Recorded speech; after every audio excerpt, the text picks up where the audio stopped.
Boom, boom, boom, boom, boom, boom, boom, boom, boom. Boom, boom, boom, boom, boom, boom, boom, boom, boom. Why are there so many songs about rainbows? And what's on the other side? Very good. Thank you. Mwah. What's up, guys? This is the Gospel according to Mark with a C. He is I and I am he. Just taking some time to tell you what's on my mind. And I want to do a quick commentary on this trailer that I saw the other day. Now, a couple of guys from work sent it to me, and they thought that it was the funniest thing in the world. But I'm that kind of guy. I'm that killjoy, that wet blanket, that lame dude who takes a minute to say, guys, is this something we should be doing? I don't know about that.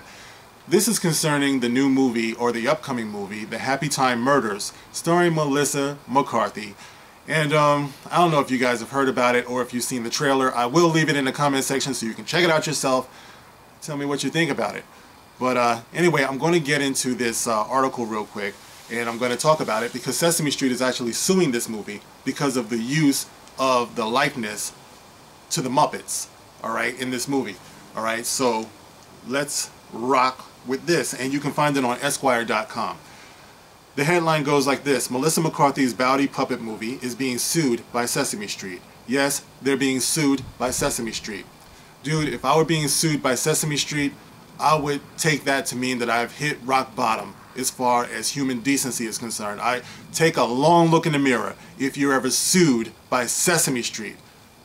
Okay, it goes on. The children's show was not amused by the ejaculating puppets. A lawsuit filed by Sesame Workshop, the company behind Sesame Street, cites ejaculating puppets, among other offenses, in its lawsuit against Melissa McCarthy's latest buddy cop movie, The Happy Time Murders, marking perhaps the first time the phrase ejaculating puppets has been cited in a federal suit.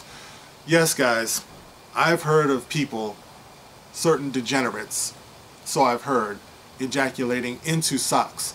I have never, on the other hand, heard of socks actually never mind. The R-rated buddy cop film, directed by Jim Henson's son, Brian Henson. Yes, Jim Henson's son, Brian Henson, has allowed this to happen to his father's intellectual property. He's allowed this to happen to his father's loving creation that his father spent his entire life dedicated to, as he helped children learn how to read and learn how to handle themselves in certain social situations. You know, this is what his son has allowed to happen.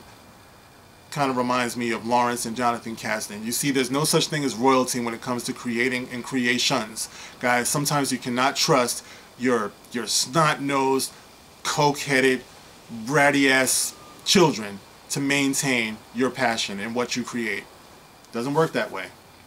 So anyway, the R-rated buddy cop film, directed by Jim Henson's son Brian Henson, features Muppet-like puppets using guns and committing crimes and other lewd acts. I wonder if any of them are pansexual.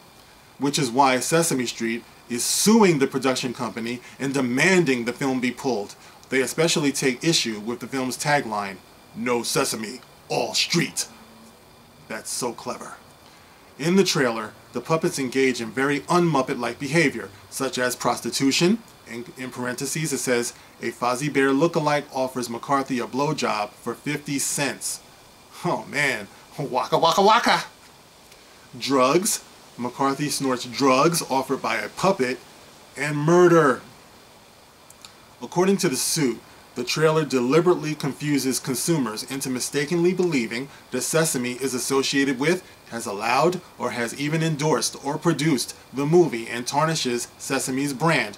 The film contains explicit, profane, drug-using, misogynistic, violent, copulating, and even ejaculating puppets, the company added.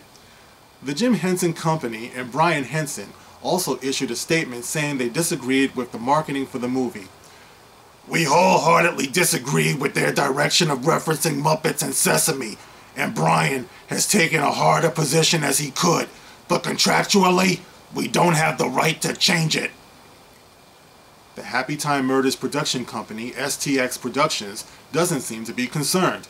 It issued a statement in response, irreverently attributing it to a puppet lawyer from the film, Fred Esquire. XTX loved the idea of working closely with Brian Henson and the Jim Henson Company to tell the untold story of the active lives of Henson puppets when they're not performing on children. I mean performing in front of children. While we're disappointed that Sesame Street does not share in the fun, we are confident in our legal position, so there. We look forward to introducing adult moviegoers to our adorably unapologetic characters this summer. Nah, nah, nah, nah, nah. You can't stop us. Okay, so there it is. That's the end of the article. Now look, guys, personally, I don't like this. And I liken this, like I said before, to Star Wars, you know, because I believe that George Lucas is probably getting this the same way. You know what I mean? Like everything that he created and the reasons he created it for are being disregarded. And I think that it comes down to the fans. You know, like I've said this a million times. It comes down to the fans to be vocal about what we will accept and what we will support financially. So for everyone who grew up with the Muppets, everyone who loves the Muppets, you know, everyone who doesn't think this is funny, oh, well, you vote with your wallet, just like anything else. This is what it all comes down to, guys. Look, there has to be something sacred, you know, and there's nothing more sacred than the institutions that we create for our children. You know, when I was growing up, we had this thing called the Cheer Up Club, my brother and I. And what it was is, let's say I got in trouble, you know, let's say, you know, my pops, you know, gave me that good old-fashioned police utility belted whooping, you know, that he would give us sometimes. Love my father, but ooh, damn it, man. He used to light me up. And if we had a lesson to learn, we learned it the first time. Love you, Dad. So anyway, we would do the Cheer Up Club. We would have a gang of stuffed animals, all right, that we would use. And when one of us were down, let's say I was crying or I was upset about something, my brother, you know, would run and he would get the Cheer Up Club. You know, and the Cheer Up Club consisted of Ernie, Bert, Kermit, Grover, Cookie Monster, and a couple of others too. We had a Dalmatian that had a fire hat, you know, and all these puppets would beat the hell up because we used to put them through the ringer, you know what I mean? And Gloria was a skunk, and she was a girl, but she was the toughest out of all of them. We used to have Gloria just kicking ass all over the place. It was the funniest thing in the world, you know what I mean? And that was the Cheer Up Club. You know, we would make them dance and do silly things until the other one would laugh. You know, I would do it for my brother, he would do it for me.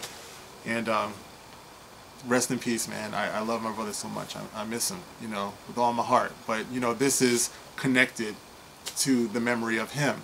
You know, so when I see things like this, I'm just so glad that we grew up at a time where it was safe to be a child. You know, where this type of twisted thing did not exist.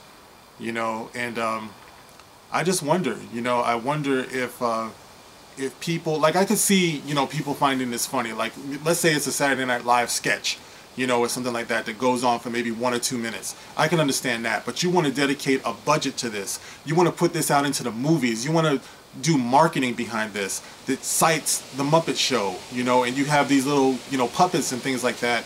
And it's unmistakable that it's supposed to be associated with the Muppets. You know, so I don't know, guys, maybe I'm making too much out of it. You know, you let me know in the comment section how you feel about it. Watch the trailer. Like I say, it will be in the description box. And you let me know how you feel about it, guys. Okay, you know, say what you got to say. This is the gospel, according to Mark with a C. I will catch you on the next one. Rock on. What's so amazing that keeps us stargazing? What do we think we will see? Someday we'll find it, the rainbow connection, the lovers, the dreamers, and me. La da da dee da da da.